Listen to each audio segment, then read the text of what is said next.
Let's take a look now at how the starter game version of Play on Words is played. The dealer deals out 8 stacks of cards, typically 5 cards in each stack, but for this demo, we'll just put 3 in each stack. As they turn them over, these are the 8 cards that are flipped over when player 1 begins play. On his or her turn, they make one word of 3 or more letters, and they choose to make the word mile. Now player 2 begins their turn by flipping over every card from stacks used by player 1 to get back to 8 face-up cards. They too make one word of 3 or more letters, but any remaining letters they can play on their opponent's word. So player 2 chooses to play food. And in addition, they play the S on mile to make smile, and when you play on, you move that word to your side of the table. Now player 1 goes by flipping over the cards again to get back to the 8 face-up cards.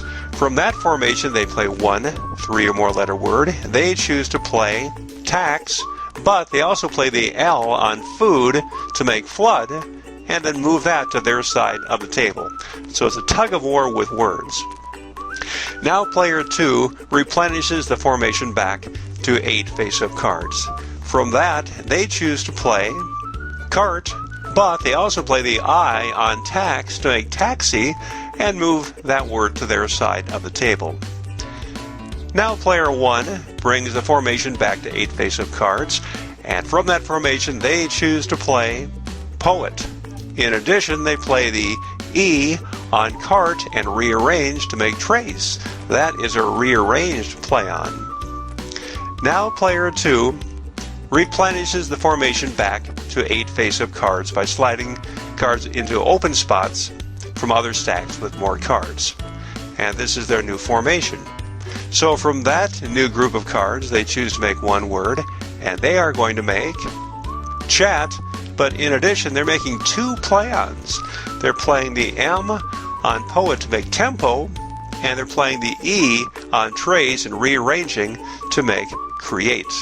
So now, player 2 is well into the lead.